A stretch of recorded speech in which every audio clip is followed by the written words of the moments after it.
Assalamualaikum warahmatullahi wabarakatuh.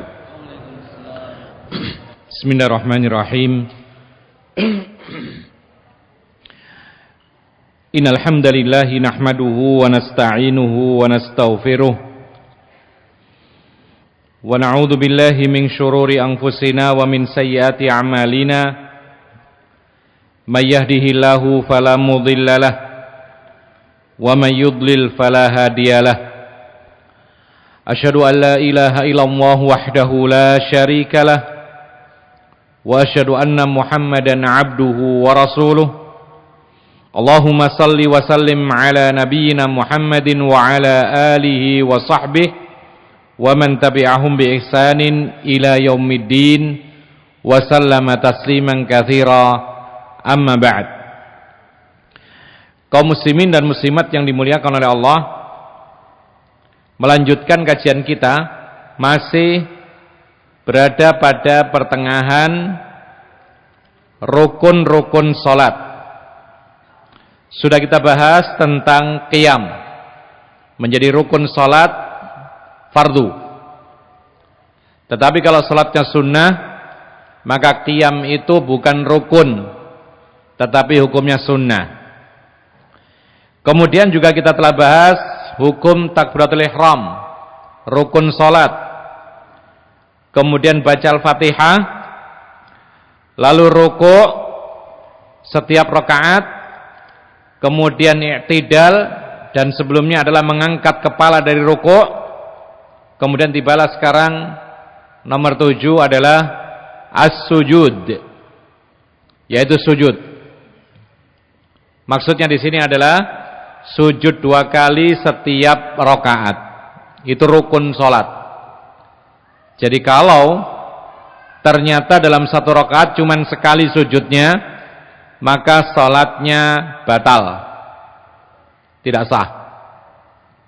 Jadi dalam satu salat, kalau salatnya cuma 2 rakaat, maka sujudnya 4 kali sujud. Kalau salat maghrib, maka sujudnya berapa? 6 kali. Demikian seterusnya. Beliau mengatakan di qaulihi ta'ala, didasari oleh firman Allah Ta'ala, wasjudu, maka sujudlah kalian. Wali qaulihi sallallahu alaihi wasallam fi haditsil musi' thumma sujud hatta tatma'inna sajidan. Alasan yang kedua kenapa sujud menjadi rukun salat, Nabi mengatakan kepada seorang yang salatnya buruk, terlalu cepat, kata Nabi, kemudian sujudlah sehingga engkau betul-betul tenang, tumakninah di dalam sujudmu. Inilah yang menjadi dasar bahwa sujud adalah rukun salat. Kaum muslimin dan muslimat yang dimuliakan oleh Allah, perlu diketahui bahwasanya posisi sujud ini adalah posisi yang paling istimewa bagi seorang yang sedang salat. Kenapa demikian? Karena Rasulullah mengatakan dalam sebuah hadis, aqrabu ma yakunul 'abdu min rabbih wa huwa sajid. Kata Nabi sallallahu alaihi wasallam, kondisi seorang hamba yang paling dekat dengan Tuhannya Allah adalah saat ia sedang sujud. Lihat bagaimana orang sujud, dia beribadah. Ketika biasanya dia berdiri tegak, maka dia tersungkur sujud, meletakkan wajah yang paling ia muliakan, yang paling dijaga, yang paling dihormati, yang paling dirawat, diletakkan di tempat yang biasa dia injak. Untuk apa? Untuk menghinakan diri kepada Allah Sang Pencipta. Kondisi seperti ini menjadikan seorang hamba itu betul-betul menjadi makhluk yang betul-betul butuh kepada Allah, sehingga saat itu kondisi seorang hamba sangat-sangat istimewa karena saat itu paling dekat dengan Allah. Maka dari itu Rasulullah mengatakan fa'aktsiru fihi ad-du'a. Banyak-banyaklah ketika sujud itu untuk berdoa. Makanya para ulama juga mengatakan kalau kebetulan imamnya sujudnya agak lama, maka silakan doa apapun, yang penting isinya baik. Silakan. Karena orang yang sujud itu berada dalam waktu yang mustajab. Banyak waktu mustajab, tapi yang istimewa diantaranya adalah ketika seorang hamba sedang sujud. Kemudian yang kedua, di dalam sebuah hadis Rasulullah SAW mengatakan kepada sahabatnya, fa innaka la tasjudu lillahi sajdah illa rafa'allahu biha darajah wa hatta anka biha khati'ah. Dalam hadis riwayat Muslim, ini termasuk keutamaan sujud. Kata Nabi SAW, kalau engkau sujud sekali saja untuk Allah, bukan untuk yang lain, maka pasti Allah akan mengangkat derajatmu satu tingkatan kebaikan di surga kelak disebabkan sujudmu. Dan Allah akan menghapuskan dengan sujud itu satu kesalahanmu. Hanya dengan sekali sujud. Lalu yang ketiga juga disebutkan oleh para ulama, sujud termasuk salah satu sebab masuk surga. Rasulullah SAW menceritakan betapa sedihnya syaitan ketika melihat kaum muslimin dan muslimat sedang sujud. Maka Rasulullah SAW menjelaskan, setan akan mengatakan, ya wailahu umira an yasjudu, umira ibnu adama bis sujudi fasajada falahul jannah wa umirtu bis sujudi fa abaitu faliyanar. Rawahu Muslim. Kata syaitan, celaka ini, anak cucu Nabi Adam diperintahkan sujud, lalu mereka taat sujud, maka mereka pun mendapatkan balasan surga. Sementara aku disuruh sujud, tapi aku enggan untuk sujud, maka aku mendapatkan neraka, kata iblis. Ma'asyiral muslimin rahimakumullah. Bahkan yang disebutkan oleh para ulama di antara keistimewaan atau keutamaan sujud, itu menjadi penentu nanti di akhirat. Kejujuran ketika sujud di dunia akan membawa kebahagiaan di akhirat. Kenapa demikian? Di dalam Al-Quran disebutkan, yauma yukshafu an sakin wa yud'auna ila sujudi fala yastati'ud. Ketika Allah Subhanahu wa taala datang, dipertemukan kepada Allah Subhanahu wa taala, lalu mereka ini diperintahkan sujud, tidak bisa sujud. Sehingga Nabi pun menceritakan, wa yabqa kullu man kana yasjudu fid dunya riya'an wa sum'ah. Nanti di akhirat itu akan ada orang-orang yang di dunia ini sujud, tetapi sujudnya karena riya, pingin dilihat, pingin dipuji, pingin didengar. Kemudian fayadhabul yasjud, mereka ketika disuruh sujud di akhirat pingin sujud, mereka berusaha menurunkan badannya, maka kata Rasulullah, fayaudu dhahruhu tabaqan wahidan. Jadi lempeng lagi, tidak bisa sujud. Berusaha sujud, tidak bisa, balik lagi. Berusaha sujud lagi, tidak bisa, balik lagi.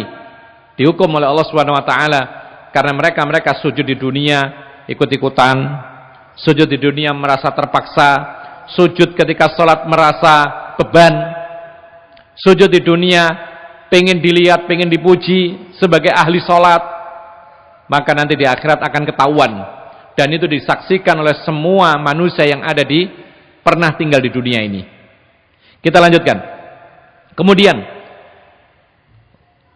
wa yakunus sujudu fi kulli rak'atin marrataini 'alal a'dha'is sab'atil madhkurati fi hadits Ibnu Abbas. Sujud dalam salat itu di setiap satu rakaat jumlahnya 2 kali sujud. Cara sujudnya adalah menempatkan, menempelkan 7 anggota badan ke bumi. Ya. Sebagaimana hadis Ibnu Abbas, Rasulullah mengatakan, umirtu an asjuda ala sab'ati a'dhum, al-jabha wa asyara biyadihi ila anfi wal yadaini wa rukbataini wa atrafil qadamain. Nabi mengatakan, aku disuruh sujud, yaitu meletakkan 7 anggota badan. Yang pertama kening, tapi Nabi berisyarat ke hidungnya. Gimana? Begini. Jadi kening dan hidung jadi satu. Jadi kalau sujud itu tempelkan kening dan hidung. Jangan kening saja dan jangan hidung saja. Karena yang dilakukan oleh Nabi prakteknya adalah menempelkan kening dan hidung. Ini ya satu, jadi satu anggota. Kemudian yang kedua dan ketiga adalah yaitu kedua telapak tangannya. Kemudian yang keempat dan kelima adalah kedua lututnya, keenam dan ketujuh kedua ujung-ujung kakinya.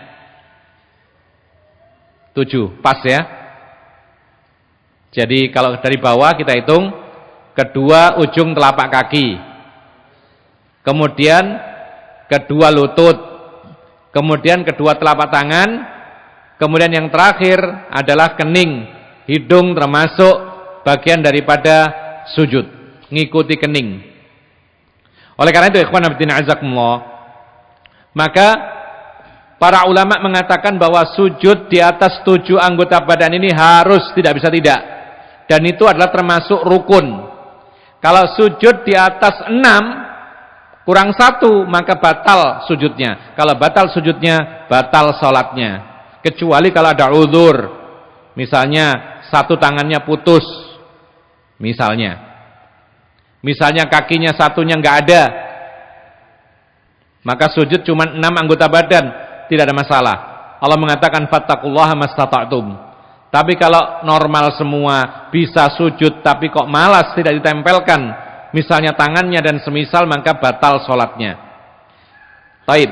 Tadi kita katakan bahwasanya sujud itu di atas bumi. Sujud itu di atas bumi. Apakah kita ini termasuk dikategorikan sujud di atas bumi atau di atas karpet?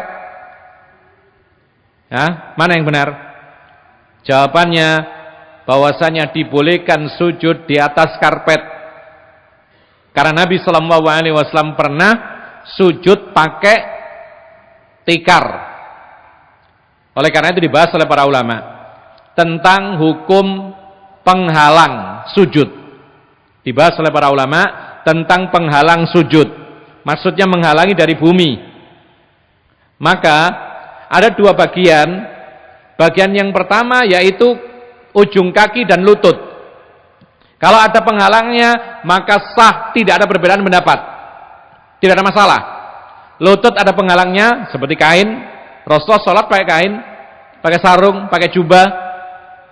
Kemudian ujung-ujung kaki terhalang pun juga tidak ada masalah. Kenapa demikian? Rasulullah pernah sholat pakai sandal dan Rasulullah sholat pernah pakai apa? Sepatu. Berarti ujung kakinya tidak nempel, lututnya tidak nempel karena ada kain. Kalau kakinya, ujung kakinya ada sepatu, sandal dan lain sebagainya, tidak ada masalah. Nah, yang menjadi pembahasan bagian kedua adalah bagaimana penghalang yang menghalangi, yaitu kening atau tangan. Ini yang kita bahas. Maka disebutkan oleh para ulama ada 3 kemungkinan penghalang sujud yang menghalangi kening atau tangan. Kemungkinan yang pertama adalah apabila penghalang tersebut adalah salah satu anggota badan sujudnya, anggota sujudnya sendiri. Yang menghalangi kening atau tangan ini salah satu anggota badan, maka batal sujudnya. Contohnya begini, dia sujud, dia letakkan tangan begini, dia sujud begini, maka sujudnya batal. Kenapa demikian? Karena dia sujud tidak menggunakan, tidak meletakkan 7 anggota badan. Kalau sujudnya begini, berarti berapa anggota badan yang ditempelkan? Cuma 6, kurang 1, ini nggak nempel. Ini yang pertama, batal. Ya. Lalu yang kedua, apabila penghalang tersebut adalah sesuatu yang menempel di badannya orang yang sholat, maka dibolehkan ketika ada kebutuhan. Contohnya apa? Serban, misalnya dia mau sujud, kok agak panas tempatnya, maka serbannya digelar, dia sujud. Atau mungkin lengan bajunya, orang dulu lengan bajunya lebar, ya, bisa digulung. bisa untuk nyimpen uang dulu, bisa untuk lap sekalian, ya dulu. Maka orang dulu pada zaman Rasulullah, ketika mereka perjalanan jauh, lalu sholat, tempatnya panas, mereka gelar baju mereka sambil mereka sujud di atas baju mereka. Saat itu Rasulullah melihat dan Rasulullah mengizinkan. Sehingga kalau yaitu penghalang sujud ini menempel pada diri seorang yang sholat, maka ini dibolehkan ketika ada hajat kebutuhan. Seperti tempatnya mungkin kotor, tempatnya panas, tempatnya sangat dingin, mungkin nggak ada karpet, kemudian lantainya sangat dingin, kemudian dia gelar sorbannya yang dia pakai, tidak ada masalah. Lalu yang ketiga, apabila penghalangnya itu terpisah dari orang yang sholat, terpisah, bukan pakaiannya, bukan sesuatu yang diikat pada dirinya, tapi sesuatu yang terpisah. Seperti apa? Sajadah, karpet, permadani, dan lain sebagainya. Maka para ulama sepakat itu tidak mengapa, boleh-boleh saja, tidak makruh, tidak haram, boleh. Seperti sujud di atas karpet, tikar. Kenapa demikian? Di dalam sebuah hadis yang muttafaqun alaih, disepakati oleh Bukhari dan Muslim, Rasulullah SAW pernah diundang oleh neneknya Anas bin Malik. Di sana ada neneknya Anas bin Malik, ada Anas bin Malik, dan ada seorang anak yatim. Ya, maka kemudian Rasulullah datang ke rumahnya Anas yang ada neneknya di sana dan ada anak asuhnya berupa anak yatim. Maka kemudian Rasulullah SAW disuguhin makanan oleh neneknya Anas yang bernama Mulaikah, dan memang ternyata sengaja neneknya Anas ini masak untuk Rasulullah. Rasulullah datang makan, setelah makan Rasulullah mengajak sholat berjamaah, sholat sunnah berjamaah. Ya, Rasulullah mengajak sholat berjamaah sunnah. Kemudian Anas ingin menghormati Rasulullah, maka dia segera mengambil tikar di dalam rumahnya. Ketika mau dibentangkan, ternyata tikarnya itu hitam. Ya, Anas mengatakan, fa akhrajna lahu hasiran qad istwadda min tuli ma lubis. Kata Anas, kami keluarkan tikar, cuman tikarnya ini sudah menghitam karena sering dipakai. Maka apa kata Anas bin Malik? Maka kami bersihkan dengan air, kami lap. Setelah bersih, kami kasihkan Rasulullah, maka Rasulullah sholat di atas tikar. Inilah yang menjadi dasar bahwasanya tidak perlu dipermasalahkan orang sholat di atas karpet, di atas permadani, di atas tikar, di atas keramik, tidak ada masalah, penghalang. Dan ini menunjukkan kepada kita bahwasanya orang-orang yang, ada sebagian orang, bukan banyak ya, ada sebagian orang yang mengatakan kalau sujud harus kena tanah langsung. Ini nggak ada dasarnya malahan. Bahkan pada zaman Nabi ketika membangun masjid kan belum pakai keramik dulu, maka sengaja tanah dipadatkan supaya bisa untuk sholat bagus. Jadi bukan tanah asli kemudian masih ada pasir-pasirnya ketika sujud supaya nempel, enggak begitu. Malah ini nggak ada dasarnya. Yang benar adalah boleh sujud bagaimana yang nyaman, yang penting menempel 7 anggota badan dan seterusnya. Ini yang benar. Jadi ma'asyiral muslimin rahimakumullah, maka demikianlah hukum penghalang sujud yang sudah kita jelaskan secara detail tadi. Yang ke-8 dan 9 termasuk rukun salat adalah ar-raf'u minas sujud, mengangkat kepala dari sujud, ini nomor 8. Wal julusu bainas sajdataini, lalu duduk di antara 2 sujud, ini rukun salat nomor 9. Apa nomor 8 tadi? Mengangkat kepala dari sujud, ini nomor 8. Kemudian nomor 9-nya adalah duduk di antara 2 sujud. Kenapa demikian? Liqauli Nabi sallallahu alaihi wasallam lil musii tsumma rfa' hatta tatma'inna jalisan. Karena Rasulullah mengatakan kepada orang yang buruk sholatnya, apa kata Rasulullah? Kemudian angkatlah kepalamu dari sujud sampai engkau betul-betul duduk, yaitu di antara dua sujud dengan tenang, duduk dengan tumaknina. Inilah yang mendasari rukun ke-8 dan 9, yaitu mengangkat kepala dari sujud lalu duduk tenang antara dua sujud. Kemudian dijelaskan oleh para ulama, Rasulullah cara duduknya ketika duduk di antara dua sujud itu duduknya adalah duduk iftirash. Iftirash. Apa itu? Bahasa kita duduk tegak. Ya. Jadi kaki kiri dihamparkan, kemudian diduduki, lalu kaki kanan telapaknya ditegakkan. Ini iftirash, duduk tegak. Kalau tasyahud akhir, duduknya duduk tawarruk, duduk miring. Bagaimana duduk miring itu?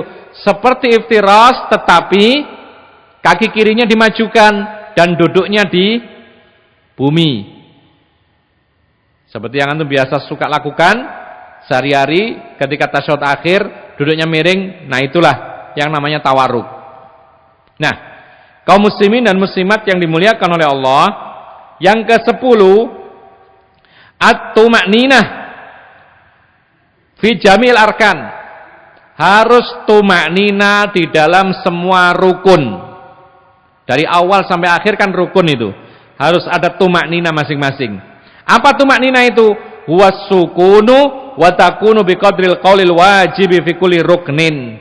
Nah, ini definisinya tumaknina. Apa itu? Tenang sejenak sekiranya cukup untuk berucap zikir yang wajib. Jadi kalau misalkan Sami Allahu liman hamidah, harus tenang sejenak sekiranya cukup untuk membaca Rabbana walakal hamdu. Cukup itu saja sudah sah. Tumaknina ketika i'tidal. Ketika rukuk paling tidak sempat membaca apa? Subhana rabbiyal azim. Ketika sujud paling tidak membaca satu zikir yang wajib, membaca Subhana Rabbiyal A'la sekali saja sudah sah. Lebihnya itu sunnah. Makanya ini solusi ya bagi antum yang mungkin kadang-kadang tergesa-gesa, ya. Terus nggak mau sholat lama-lama, ada solusinya. Cari tata cara sholat yang paling singkat asalkan sah. Bahkan sunnah-sunnah masih bisa dilakukan meskipun yang paling singkat. Ambil doa istiftah yang paling pendek, ada. Baca surat Al-Fatihah tanpa surat, boleh. Tanpa surat yang lain. Rukuknya subhanarabbiyal azim, sudah.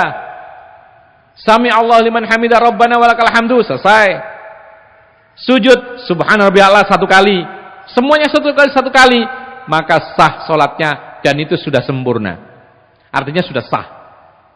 Ini kalau kita mengetahui macam-macam hukum dari berbagai macam pergerakan dan perbuatan di dalam sholat. Nah, kalau kita nggak ngerti, nyangkanya doa iftitah adalah wajib. Kalau nggak ngerti, kita nyangkanya surat setelah Al-Fatihah dikirain rukun. Sehingga kadang-kadang membuat sholat itu berat. Bahkan orang itu nggak mesti ya, kadang-kadang semangat, kadang-kadang loyo, kadang-kadang nggak semangat. Maka seperti ini tetap beribadah meskipun hanya ibadah yang singkat, yang penting sah. Bahkan para ulama mengatakan dalam wudhu sekalipun ada cara yang paling singkat. Misalnya sedang malas, sedang capek, cuaca sangat dingin, ya. Kemudian datang waktu sholat, mau wudhu, merasa kesulitan. Ada cara wudhu yang gampang. Apa itu? Wudhu sekali-sekali semua. Kumurnya sekali, mencuci wajahnya sekali, tangan sekali, kepala sekali, kaki sekali, selesai. Bahkan kalau seorang itu memakai kaos kaki, dan ketika pakai kaos kaki dia dalam keadaan sudah suci, maka dia tidak harus melepas kaos kaki ketika wudhu. apalagi ketika musim dingin. Dia cukup usap bagian atas sebagai pengganti, yaitu mencuci kakinya. Gampang dalam Islam. Tapi kadang-kadang karena kita tidak tahu jadi berat. Atau karena kita ikut-ikutan akhirnya semuanya jadi berat. Rasulullah mengatakan ad-dinu yusrun wala yusadad dina ahadun illa ghalabah. Kata Nabi SAW, agama Islam ini mudah. Siapa orang yang menyulit-nyulitkan diri dalam agama ini, maka dia pasti tidak mampu melaksanakannya. Ada orang bernadar, saya kalau sembuh, ini contoh, saya kalau sembuh dari penyakit, maka saya akan puasa setahun penuh. Maka dia sejak puluhan tahun yang lalu sampai hari ini belum bisa menyelesaikan puasanya. Kenapa demikian? Dalam setahun sudah dicoba, dapat 2 bulan batal, dapat 3 bulan gagal, dapat sekian, akhirnya susah sendiri. Kenapa demikian? Karena dia bernazar mengharuskan diri puasa setahun. Padahal dalam Islam itu puasa yang paling baik adalah puasa Daud alaihissalam. Sehari puasa, sehari libur, sehari puasa, sehari libur, begitu. Nah, tapi karena dia memberati diri, akhirnya dia pun lemah, tidak mampu melaksanakannya. Oleh karena itu, khairul huda huda Muhammadin sallallahu alaihi wasallam. Sebaik-baik petunjuk adalah petunjuk Nabi sallallahu alaihi wasallam. Sebentar lagi puasa. Ada orang mengatakan, saya tidak usah sahur.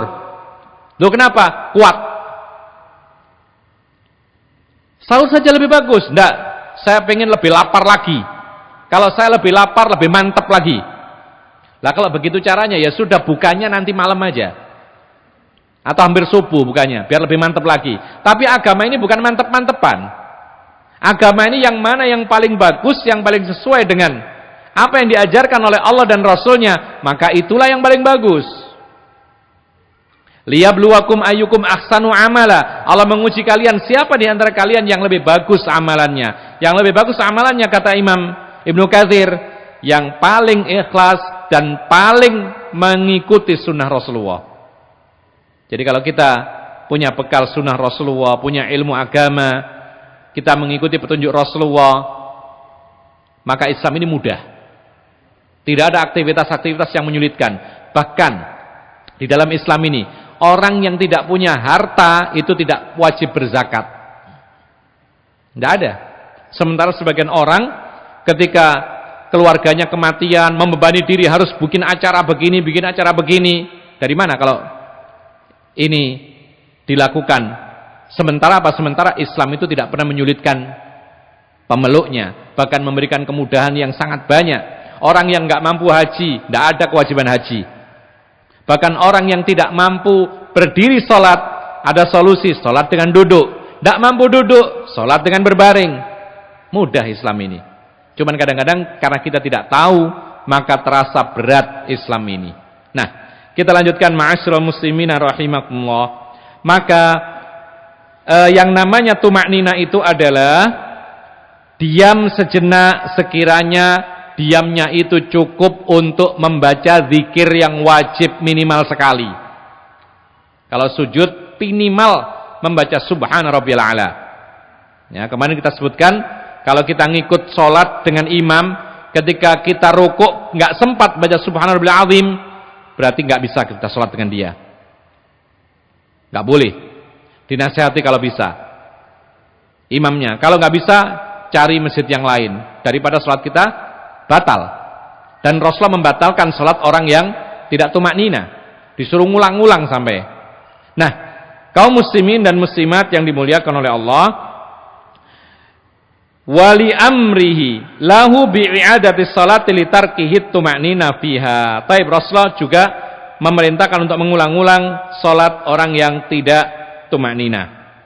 Ikhwan Abidin azakumullah, tentang bacaan sujud, maka ada beberapa versi, semuanya sahih. Yang paling pendek subhana rabbil a'la, atau ditambah 3 kali subhana rabbil a'la, subhana rabbil a'la, subhana rabbil a'la. Boleh, bahkan ini termasuk yang sempurna. Atau juga boleh ditambahi seperti dalam riwayat Abu Dawud, yaitu ditambahi kalimat wa bihamdi. Jadi subhana rabbiyal a'la wa bihamdi, subhana rabbiyal a'la wa bihamdi, subhana rabbiyal a'la wa bihamdi. Ini pun juga diperbolehkan. Bahkan ada juga doa yang lain yang sering diucapkan oleh Nabi, bukan hanya untuk sujud tetapi juga untuk rukuk. Setelah turun ayat atau surat An-Nasr. Surat An-Nasr itu surat apa? Idza jaa nasrullahi wal fath wa ra'aitan nasa yadkhuluna fi dinillahi afwaja fasabbih bihamdi rabbika wastaghfir innahu kana tawwaba. Ketika turun surat ini ada di dalamnya perintah untuk bertasbih, maka sering Rasulullah ketika sholat pas rukuk dan sujud membaca zikir atau doa subhanakallahumma rabbana wa bihamdika allahumma gfirli. Jadi menerapkan ayat di dalamnya perintah untuk bertasbih. Ternyata tasbihnya adalah subhanakallahumma rabbana wa bihamdika allahumma gfirli. Ini sering dibaca Rasulullah sampai beliau itu meninggal dunia. Salatnya ketika rukuk dan sujud membaca doa ini. Ini juga termasuk yang dianjurkan. Selain subhana rabbil a'la wa bihamdi, maka ini pun juga bisa diterapkan. Nah, kaum muslimin dan muslimat yang dimuliakan oleh Allah. Yang ke-11, at-tasyahudul akhir. Tasyahud akhir termasuk rukun. Kenapa demikian? Liqauli Ibnu Mas'ud radhiyallahu an, kunna naqulu qabla an yufrada alaina tasyahud assalamu ala Allah min ibadihi. Faqala Nabi sallallahu alaihi wasallam la taqulu assalamu ala Allah walakin qulu at-tahiyatu lillah. Fadalla qauluhu sallallahu alaihi wasallam qabla an yufrada ala annahu fardun. Jadi tasyahud akhir itu hukumnya rukun salat, tidak bisa ditinggalkan. Baik lupa ataupun sengaja, tetap harus dilakukan, tidak ada udzur. Sengaja meninggalkan tasyahud akhir, batal salatnya. Lupa, tidak tasyahud akhir, batal salatnya. Kecuali kalau teringat dan jaraknya dekat, bisa langsung diganti atau bisa langsung dilakukan. Kemudian sujud sahwi. Nanti akan ada pembahasan khusus tentang sujud sahwi. Intinya adalah tasyahud akhir hukumnya rukun salat. Rasulullah SAW pernah menegur ketika para sahabat Nabi mengatakan, kami dahulu sebelum difardukan tasyahud, yaitu tasyahud akhir, kami mengatakan assalamu alallahi min ibadihi. Assalamu alallah. Apa artinya assalamu alallah? Kita biasa mengatakan assalamualaikum, apa artinya? Semoga kamu selamat. Nah sekarang assalamu ala Allah, boleh enggak? Ya enggak boleh. Allah itu maha selamat dan memberi keselamatan, kok didoakan? Enggak boleh. Jadi mendoakan Allah assalamu ala Allah, semoga Allah itu selamat, enggak bisa. Allah yang mempunyai keselamatan dan bisa menyelamatkan semuanya. Terus kalau mendoakan Allah, berdoa kepada siapa? Allah yang diminta kok. Makanya Rasulullah menegur, jangan mengatakan assalamu ala Allah, tapi ucapkan at-tahiyyatu lillah. Baru benar. Apa at-tahiyyatu lillah? Segala bentuk macam penghormatan hanya milik Allah. Ini artinya at-tahiyyatu lillah. Jadi nggak boleh assalamu ala Allah. Para ulama memberikan kategori ini termasuk lafaz-lafaz yang keliru, meskipun pernah diucapkan oleh sahabat Nabi, tapi karena mereka nggak tahu, ditegur oleh Rasulullah baru sadar, itu tidak boleh. Assalamu ala Allah. Dan masih banyak lagi kalimat-kalimat yang biasa terucap oleh kaum muslimin, padahal itu nggak boleh. Nah ini harus kita tinggalkan, ya. Kebiasaan-kebiasaan berucap, apalagi ucapan-ucapan yang sifatnya itu ada unsur melampaui batas, mengurangi keagungan Allah misalnya, tinggalkan. Termasuk assalamu ala Allah. Di antara yang dilarang juga, maka para ulama mengatakan ada kalimat yang biasa diucapkan oleh orang banyak, seperti apa? Seperti mengucapkan Masya Allah wa sya'a fulan. Jadi kalau misalkan dia berhasil membangun sesuatu, berhasil membuat karya yang bagus, dia mengatakan ini adalah kehendak Allah dan kehendak si fulan. Nah, ini tidak boleh juga. Rasulullah pernah menegur sahabatnya, la taqulu masya Allah wa syi'ta, walakin qulu masya Allah thumma syi'ta atau syi'tu. Jangan kamu mengatakan ini adalah apa yang dikehendaki oleh Allah dan dikehendaki olehku. Tidak boleh disamakan.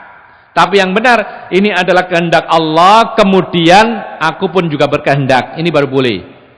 Sama dengan kadang-kadang kalau ceramah di awal-awal itu kadang-kadang alhamdulillah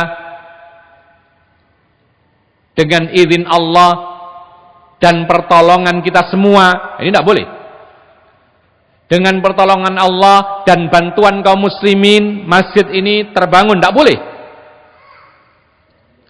Dengan kemudahan dari Allah, dan ada dannya lagi. Dan apa? Dan yaitu kerjasama kaum muslimin, maka kita berhasil membuat ini dan itu. Ini tidak boleh. Ini lafaz yang harus dijauhi. Supaya benar bagaimana? Diganti kalimat dan menjadi kemudian. Itu yang ditunjukkan oleh Rasulullah. Ya. Jadi kita mengatakan alhamdulillah, puji syukur kepada Allah, kegiatan kita telah berhasil. Kita bersyukur kepada Allah atas kemudahan dari Allah, pertolongan dari Allah, kemudian partisipasi dari jamaah semua. Ini baru boleh. Karena nggak bisa disamakan antara yaitu pertolongan Allah dengan pertolongan manusia.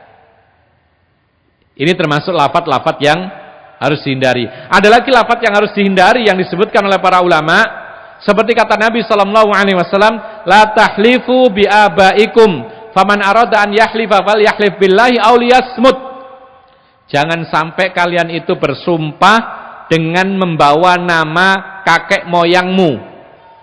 Siapa yang ingin bersumpah, maka harus bersumpah dengan nama Allah. Kalau tidak mau, diem. Dalam riwayat yang lain disebutkan boleh juga bersumpah dengan nama sifat-sifat Allah, dengan sifat-sifat Allah. Wa izzatillah, ya, demi keagungan Allah, demi Allah.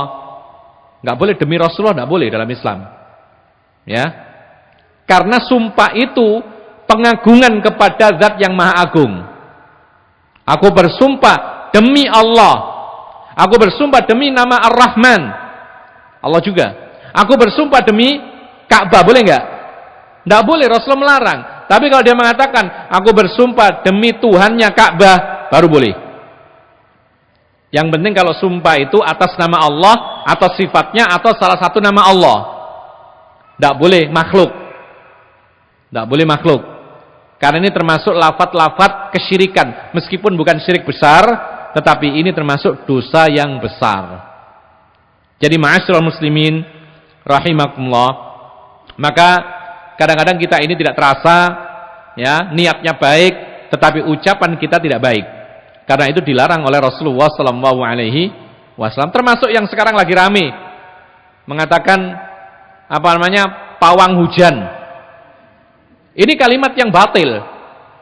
Ya, coba ahli bahasa tanyakan kepada mereka, apa artinya pawang? Ada yang tahu artinya pawang? Ya kalau nggak tahu lihat kamus. Ya, kamus bahasa Indonesia KBBI. Dikatakan di situ, saya sempat catat tadi, apa itu? Pawang artinya orang yang punya keahlian istimewa yang berkaitan dengan ilmu gaib seperti dukun. Ah, ahli bahasa yang mengatakan, bukan kita.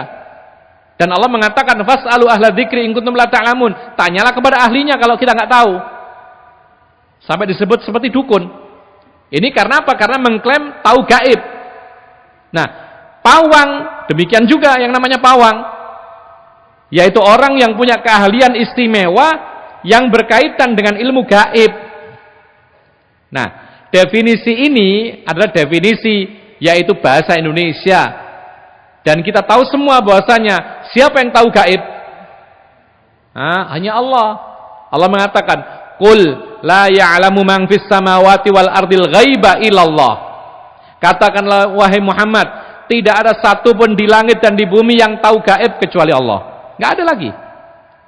Nah, ini didefinisikan yaitu orang yang punya keahlian istimewa yang berkaitan dengan ilmu gaib.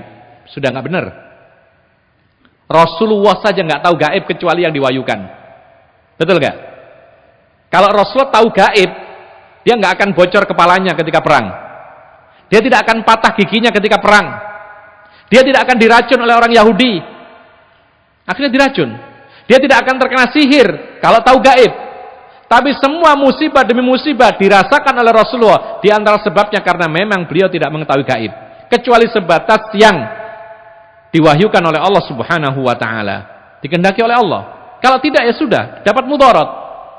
Tapi Allah Subhanahu wa taala menjaga Rasulullah dari kematian sebelum risalah agama ini sampai kepada masyarakatnya.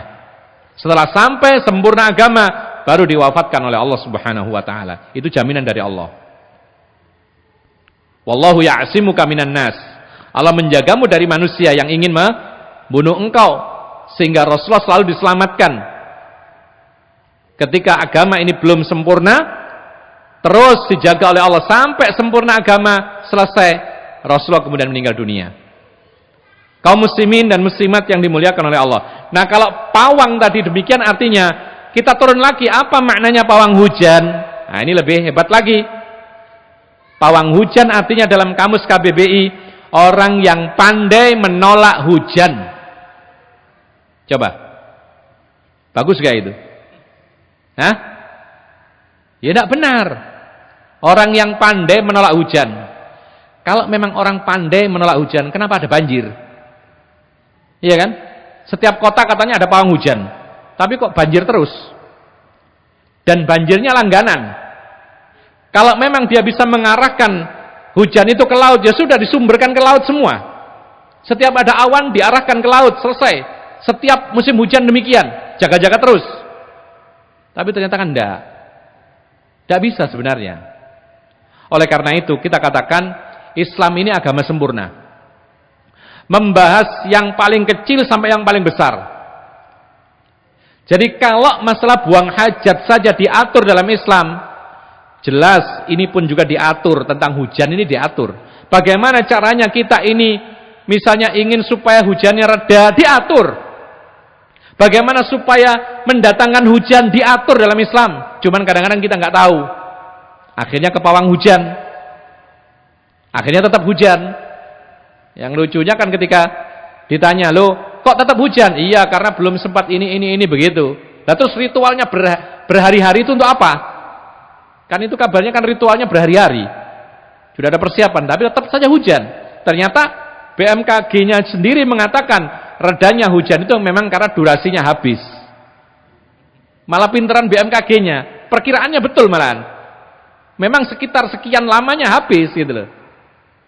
Nah, kaum muslimin dan muslimat yang dimuliakan oleh Allah Subhanahu wa taala, kalau Islam membahas sesuatu yang kita anggap remeh, tidak mungkin kemudian hal ini tidak dijelaskan. Dan Rasulullah SAW sendiri pernah ketika khutbah Jumat, di tengah khutbah Jumat ada orang masuk berbicara kepada Rasulullah.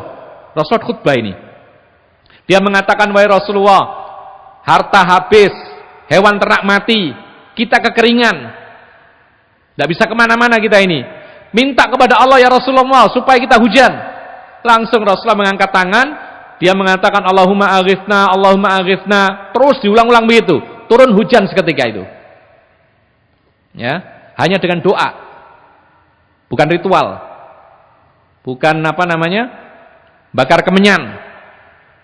Bukan pula bawa es batu. Iya kan? Tapi hanya berdoa kepada Allah Subhanahu wa taala. Dan Rasulullah itu doanya mustajab karena dia memang orang yang bertakwa. Nah, ketika dia berdoa demikian, maka turun sholat Jumat basah kuyup semuanya. Karena nggak bawa payung. Kan tadinya kekeringan. Jadi pulang sholat Jumat basah kuyup. Dan subhanallah besoknya tetap hujan. Besoknya lagi tetap hujan sepekan penuh. Bayangkan sepekan penuh hujan deras. Ya. Sampai Jumat yang kedua Rasulullah khutbah, Datang lagi orang itu mengatakan, wahai Rasulullah, banjir. Bagaimana ini? Ternak mati lagi. Uang habis untuk makan, tidak bisa kemana-mana. Barang-barang mahal. Maka doakan kepada Allah supaya apa? Supaya Allah menahan hujan. Apa doanya Nabi? Nabi tidak mengatakan, ya Allah hentikan. Tidak. Nabi mengatakan, Allahumma, sambil mengangkat tangan, Allahumma hawalaina wala alaina. Allahumma ala dhirabi wa butunil audiyah. Allahumma alal akam. Yang maknanya kalau kita terjemahkan, Rasulullah mengatakan, ya Allah, turunkan hujan ke tempat-tempat yang belum kena air hujan. Ya Allah, turunkan hujan ke perut-perut lembah yang kekurangan air.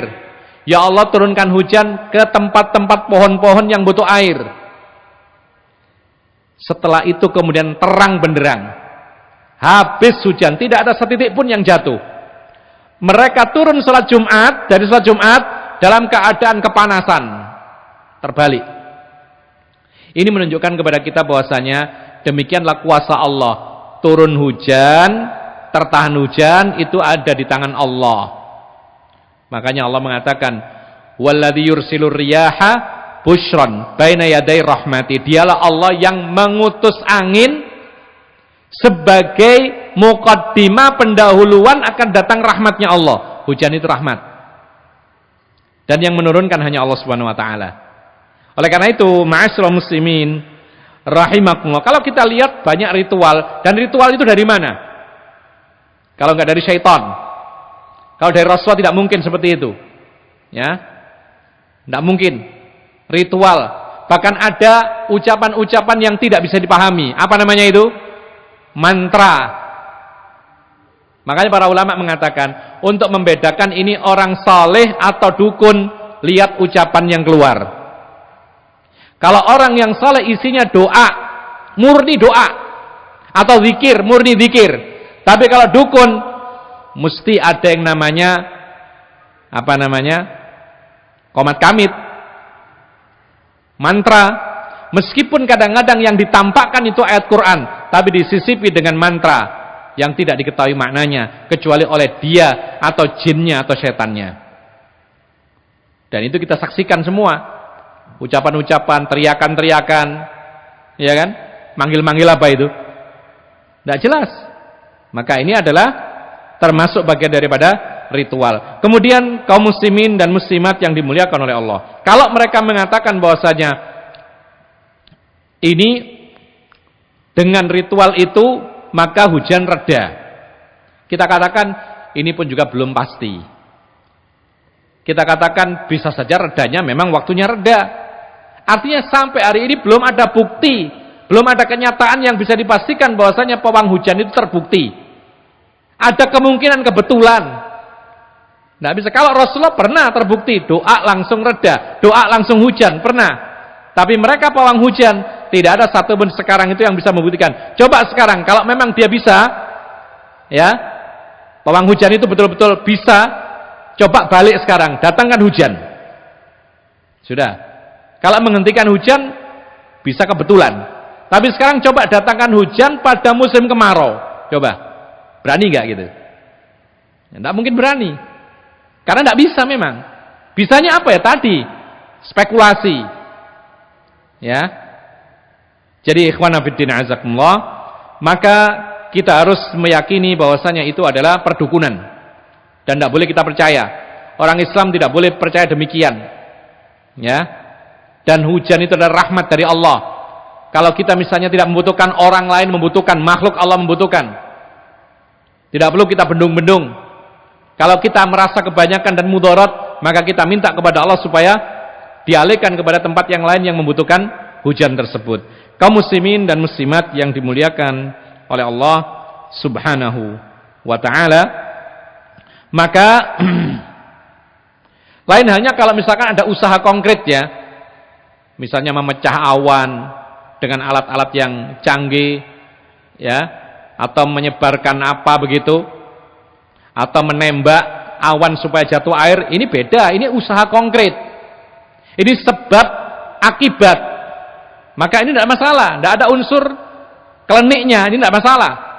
Tapi kalau seperti ritual yang kita saksikan, maka inilah yang tidak dibenarkan. Nah, kaum muslimin dan muslimat yang dimuliakan oleh Allah Subhanahu wa taala, ingat ini yang terakhir dalam masalah ini, dalam masalah pawang tadi. Di dunia ini manusia diuji dengan adanya bantuan setan dan jin. Jadi setan dan jin itu memberikan kesempatan untuk membantu. Ya. Dan biasanya mereka membantu orang-orang yang pelaku maksiat. Orang-orang yang berdosa, pendosa-pendosa. Yang tidak taat kepada Allah, yang tidak sholat, yang tidak puasa. Begitu. Meskipun sosialnya ada. Mereka siap membantu. Wanita tidak berjilbab. Ini mudah dibantu oleh setan. Nah, oleh karena itu Allah mengatakan di dalam surat Al-An'am ayat 128, Allah mengatakan wa yauma yahsyuruhum jami'an. Ya ma'syaral jinni qad istaktsartum minal ins. Nanti pada hari dikumpulkan semua makhluknya Allah di padang mahsyar, maka Allah menegur, wahai bangsa jin, kalian telah banyak sekali menyesatkan manusia. Kemudian Allah mengatakan, wa qala awliya'uhum minal insi rabbana istamta'a ba'duna bi ba'dhin. Kemudian manusia-manusia yang telah disesatkan oleh jin, mereka mengatakan, ya Allah, sebagian kami mengambil manfaat dari sebagian yang lain. Kami manusia mengambil manfaat dari jin. Jin mengambil manfaat dari manusia. Sehingga apa? Wa balagna ajalana alladzi ajaltana. Sampai kemudian tiba ajal kami. Allah mengatakan, qala an-naru maswaakum khalidina fiha. Maka tempat kembali kalian, jin dan manusia-manusia yang saling tolong-menolong ini, kembalinya adalah neraka, kekal di dalamnya selama-lamanya. Para ahli tafsir mengucapkan ketika membahas jin manusia ta'awun, tolong-menolong, apa bentuk permintaan atau apa bentuk keuntungan yang didapatkan oleh manusia, disebutkan oleh para ahli tafsir dalam tafsir Ibnu Katsir, ta'zimuhum iyyahum fi isti'anatihim bihim. Manusia mengambil manfaat kepada jin bagaimana? Mereka manusia itu mengagung-agungkan jin dalam rangka minta bantuan kepada mereka. Apa artinya? Ketika manusia minta bantuan kepada bangsa jin, pasti ada pengagungan. Apa itu? Ritual. Bikin sesajen, penyembelian, syarat-syarat, ayam ini, ayam itu, bunga ini, bunga itu, diletakkan di tempat tertentu. Inilah yang dikatakan oleh para ulama tafsir, manusia di dunia mendapatkan keuntungan dari jin dengan mengagungkan, lalu kemudian minta tolong cari barang hilang, tolong ini, tolong itu, termasuk diantaranya tolong tahan hujan dan lain sebagainya. Nah, kemudian bagaimana bentuk istimta'al jin bil insi? Jinnya apa keuntungannya? Perhatikan kalimat yang disampaikan oleh Ibnu Katsir. Adapun jin mendapat keuntungan dari manusia, yaitu apa? Amaral insa wa amila. Dengan cara apa? Setan jin itu menyuruh-nyuruh manusia dan manusianya mau. Ya tadi, disuruh apa? Disuruh bikin ini, ritual ini, kemudian nyembelih ini, persembahkan ini, bikin sesaji ini, dan lain sebagainya. Jadi timbal balik, manusia dapat keuntungan ditolong, jalan pintas, bahkan kadang-kadang untuk penyembuhan alternatif. Kemudian jinnya menyuruh-nyuruh tadi, sehingga saling mendapatkan kenikmatan atau keuntungan. Saat itulah ketika mereka ini sudah sampai ajalnya, Allah mengatakan, masuk neraka kalian semua. Ma'asyiral muslimin rahimakumullah. Kemudian kita lanjutkan yang ke-12. Al-julus li tasyahudil akhir. Duduk untuk tasyahud akhir. Tadi tasyahud, sekarang duduknya juga. Ini ngikuti otomatis. Li'annahu sallallahu alaihi wasallam fa'alahu wa dawama alaihi wa qala sallu kama ra'aitumuni usalli. Karena Rasulullah sallallahu alaihi wasallam melakukannya dan terus-menerus melakukannya. Setiap salat ada duduknya tasyahud akhir, dan beliau pernah mengatakan, salatlah sebagaimana kalian melihat aku salat. Dan yang ke-13, rukun salat yang ke-13 adalah taslim. Apa taslim? Salam ke kanan ke kiri itu loh. Ya, itu rukun. Jadi kalau orang sholat habis tasyahud langsung ngilang, batal sholatnya. Harus ada salam. Assalamualaikum warahmatullahi. Assalamualaikum warahmatullahi. Nah, beliau mengatakan, liqaulihi sallallahu alaihi wasallam wa tahliluhat taslim. Yaitu penghalalan dari sholat itu adalah salam. Maksudnya apa? Ketika sudah salam, boleh lagi sesuatu yang tadinya nggak boleh.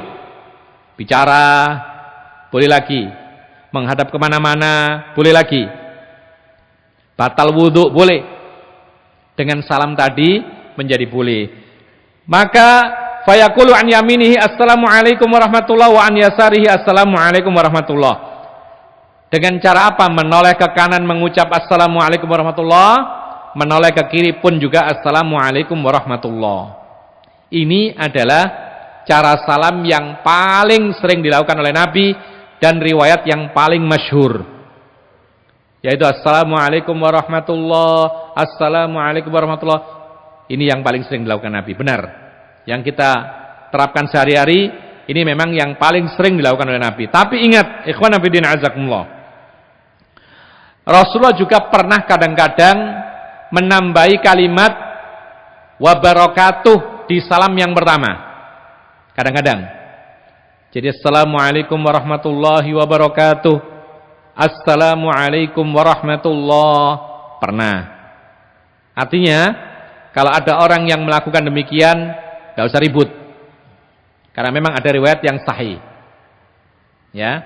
Bahkan ikhwan fillah azakumullah, jangan heran kalau suatu ketika kita sebagai makmum, kita hanya mendengar sang imam salamnya pendek. Apa itu? Ada juga riwayat yang sahih, salam ke kanan assalamualaikum warahmatullahi, ke kirinya assalamualaikum. Ada juga. Tidak perlu heran. Nanti antum kalau nggak tahu tasbih nanti dikirain salah, padahal antum yang salah, kan gitu. Jadi boleh assalamualaikum warahmatullahi, assalamualaikum. Ada juga. Cuman kadang-kadang dilakukan oleh Nabi. Bahkan jangan heran lagi, ada sebuah riwayat yang sahih, kita bisa bacakan, bahwasanya Aisyah radhiyallahu anha mengatakan, anna Nabiyya sallallahu alaihi wasallam kana yusallimu fis salati taslimatan wahidatan tilqa'a wajhihi yamilu ila syikil aimani syai'an, akhrajahu Tirmidzi. Ini yang paling mengherankan mungkin. Tapi kalau kita mengerti, ya nggak heran. Apa kata Aisyah? Perhatikan. Bahwasanya Nabi pernah sholat, lalu salam ke kanan sekali saja.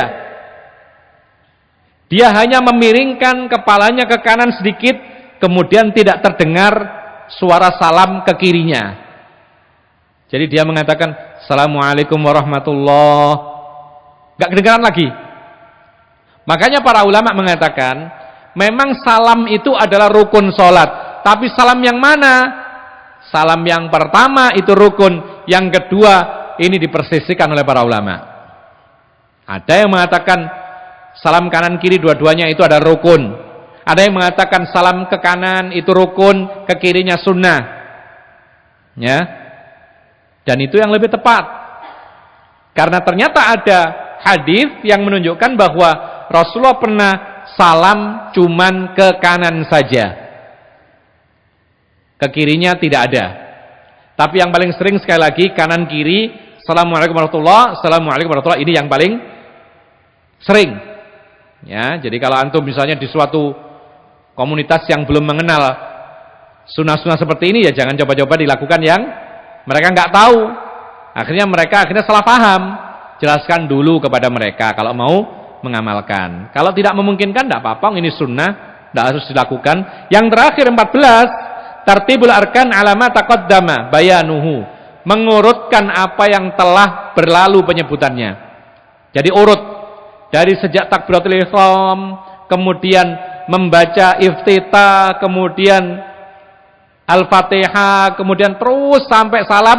Ini dilakukan dengan urut. Ini merupakan rukun di dalam sholat. Ini yang bisa kita sampaikan, mudah-mudahan bermanfaat dan mudah-mudahan Allah Subhanahu wa taala memudahkan kita untuk bisa menyambung kembali pengajian-pengajian kita, dan mudah-mudahan Allah Subhanahu wa taala memberikan kesempatan kita untuk menjalani Ramadan yang penuh berkah di depan kita, sehingga kita bisa mendapatkan apa yang dijanjikan oleh Allah Subhanahu wa taala, yaitu masuk surga dari pintu khusus bagi orang-orang puasa, yaitu Ar-Rayyan, kata Rasulullah sallallahu alaihi wasallam. Aqulu hadza wa astaghfirullah li wa lakum innahu huwal ghafurur rahim. Subhanakallahumma bihamdika asyhadu an la ilaha illa anta astaghfiruka wa atubu ilaik. Assalamualaikum warahmatullahi wabarakatuh.